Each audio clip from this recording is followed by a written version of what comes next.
उलटापूर नावाचं एक गाव होतं, जिथे सगळ्या गोष्टी उलट्या होत्या. घर उलटे आणि त्याहून लोकांच्या कामं करण्याची पद्धती पण उलट्या. मग एक दिवस ही खबर शिमलापूर गावाच्या हरीशला कळते आणि तो स्वतःच आपल्या डोळ्याने या गावाला बघण्यासाठी येतो. तो बघतो आणि बोलतो, अरे हे काय, इथे तर जे ऐकलं होतं तशी सगळ्या गोष्टी उलटी आहेत.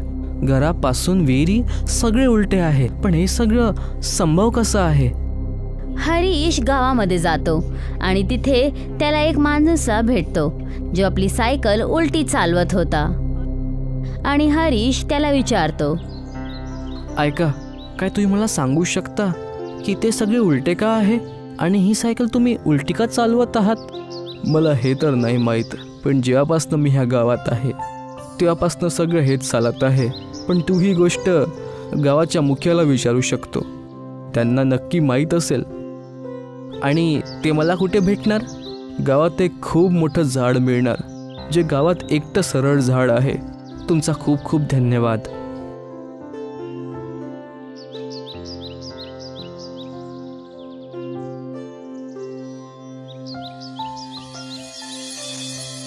तिथून हरीश त्या झाडाकडे जाऊन पोचतो, जिथे गावाचा मुखिया उभा राहतो.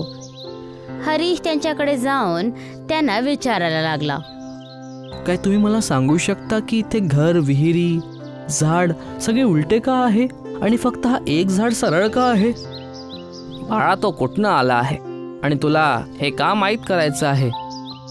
मी शिमलापूर गावाचा आहे. मी ऐकलं होतं की इथे सगळ्या गोष्टी उलटी आहेत, तर मी बघायला स्वतः येऊन गेलो. आणि जेव्हा मी सगळ्या गोष्टींना आपल्या डोळ्यांनी बघितलं आहे, तर मला फक्त जाणायचं आहे की इथे सगळ्या गोष्टी अशा का आहेत. मग मी गाव जाऊन सगळ्या गोष्टी लिहून त्याला गावात वाटून टाकेल. बघ बाळा, मला पूर्ण गोष्ट तर माहीत नाही, पण मला हेच माहीत आहे की एकदा एक ऋषी होते, जे ह्या गावात ह्या मोठ्या सरळ झाडाखाली बसून तप करत राहायचे. आणि काही कारणानं त्यांना ह्या गावाला श्राप देऊन दिला, ज्यामुळे ह्या गावातल्या सगळ्या गोष्टी ह्या प्रकारे उलट्या होऊन गेल्या. पण त्यांनी श्राप का दिला आणि या श्रापला कसं उलटवू शकतात? बाळा, हे तर मला पण माहीत नाही, पण तुला जाणायचं असेल तर तू गावाच्या पुस्तकालयात जाऊन तुझा शोध घेऊ शकतो. बहुतेक तुला तिथे काही मिळून जाईल.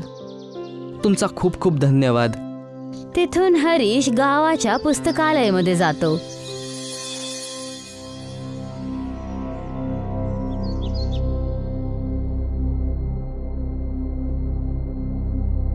जिथे खूप सगळ्या पुस्तकांची लिखाई उलटी होते. इथल्या तर पुस्तकांमध्ये तर लिखावट पण उलटी आहे. हे तर वाचणं पण खूप कठीण आहे. हरीश पुस्तकांना वाचण्याचा प्रयत्न करत होता. तसंच त्याची पुस्तक एका पुस्तकावर पडते, जी बाकीच्या पुस्तकांपासून जरा वेगळी होती.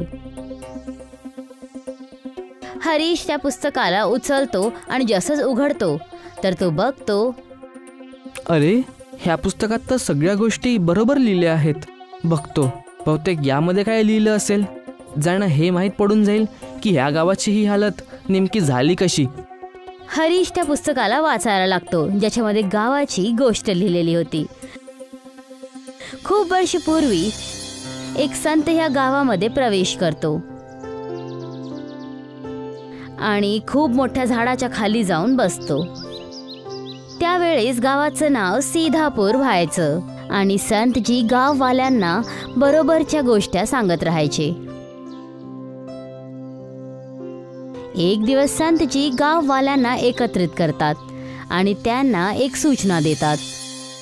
गाववालो, मी तुम्हा सगळ्यांना इथं ह्यासाठी इकट्ठ केलं आहे, ज्यांना तुम्हा सगळ्यांना गावात होणाऱ्या शिकाराबद्दल सांगू शकू. तुम्ही लोक जे निर्दोष प्राण्यांचा शिकार करत आहात त्याला आत्ताच सोडून द्या, नाहीतर याचा अंजाम पूर्ण गावाला भुगतावं लागेल. ही गोष्ट ऐकून काही जण एका दुसऱ्याला बोलायला लागतात.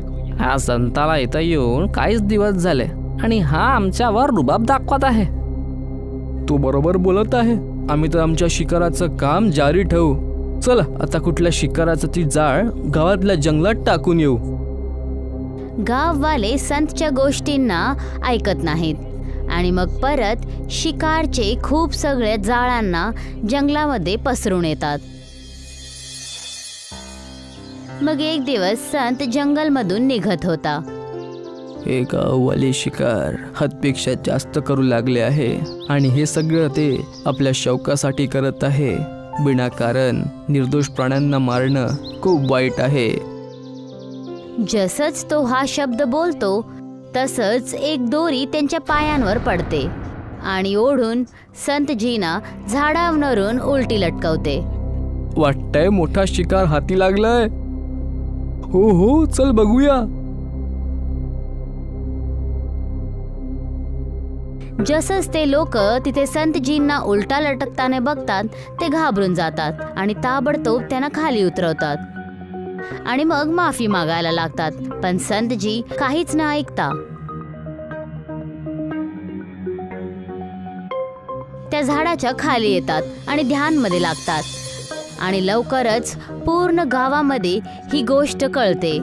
सगळे गाववाले संतजीला भेटण्यासाठी येतात. मला माफ करा जे आम्ही केलं त्यासाठी. संतजी ध्यानमधून आपले डोळे उघडतात.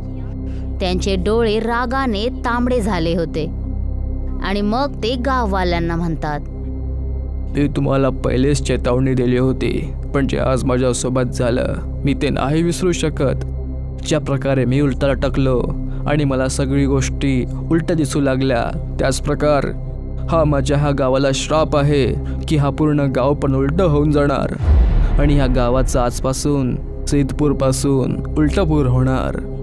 गाववाले हे ऐकून त्यांच्याकडून माफी मागायला लागतात आणि हा वचन देतात की ते आता कधी पण शिकार नाही करणार. हे बघून संतजींना त्यांच्यावर तरस येतं आणि ते त्यांना सांगतात, एक दिवस येईल जेव्हा एक नेक माणूस जो तुमच्या परिस्थितीवर तरस खाईल आणि तुमची मदत करायचा प्रयत्न करेल.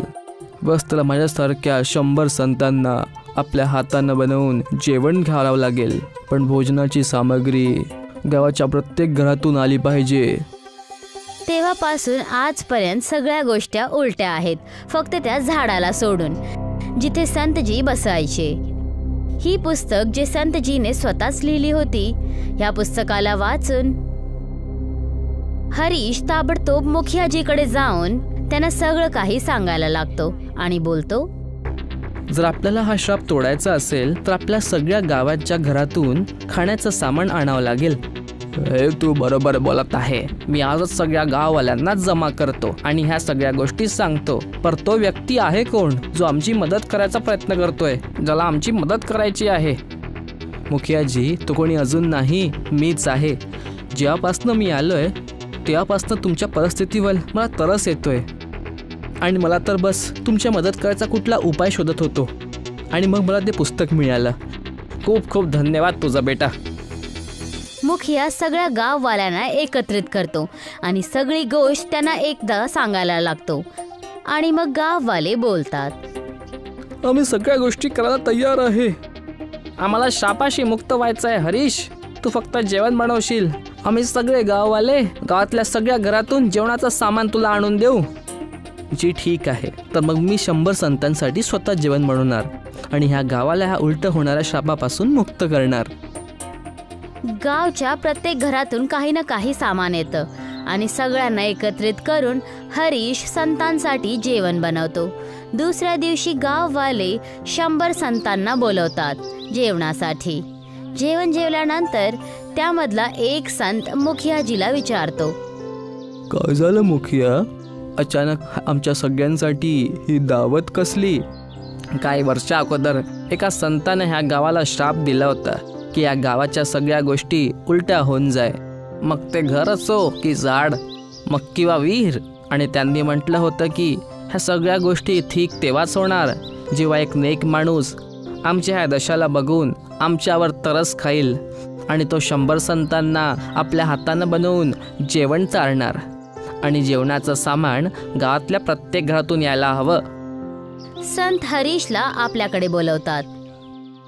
हरीश बाळा, तू जे हे गावासाठी केलंयस त्यांना आम्ही सगळे खूप प्रसन्न आहोत. जर हे गाव ह्या शापातून मुक्त झालं आहे तर याचा श्रेय फक्त आणि फक्त तुला जातो. संतजी, हा माझा कर्तव्य आहे की मी लोकांसाठी चांगलं करू. सदा खुश राहा बाळा. हे ऐकून सगळे संत गाववाल्यांना आशीर्वाद देतात आणि आपल्या रस्त्यावर निघून जातात. आणि मग दुसऱ्या सकाळी जेव्हा सूर्य उगतो तर सगळ्या गोष्टी एकदम सरळ होऊन जातात. गावाचं प्रत्येक घर, सगळं काही सरळ होऊन जातं. हे बघून गाववाले खूप खुश होतात आणि मुखियाजी संपूर्ण गाववाल्यांना एकत्र जमा करतात. हरीश बेटा, तुझा खूप खूप धन्यवाद. जे तू आमच्यासाठी केलं ते कोणीच करू शकत नाही. याची काही गरज नाही मुखियाजी. बस तुम्ही गाववाल्यांना सांगून द्या की पहिलीवाली चुका आता परत करू नका. हो, तू बरोबर म्हणत आहे. तेव्हा मुखियाजी सगळ्या गाववाल्या लोकांना बोलतात, या गावात आज नंतर कधी कुठल्या प्राण्यांचा शिकार करणार नाही. आणि जर कोणी शिकार करताना पकडला गेला तर त्याला गावातून काढून टाकला जाणार. हो, आम्ही कधीच निर्दोष प्राण्यांचा शिकार करणार नाही. आणि त्याच वेळेस मुखियाजी गावाचं नाव परत सीधापूर ठेवतात. आणि गावचे सगळेजण आता आपल्या सरळ गावामध्ये आनंदाने जगायला लागतात.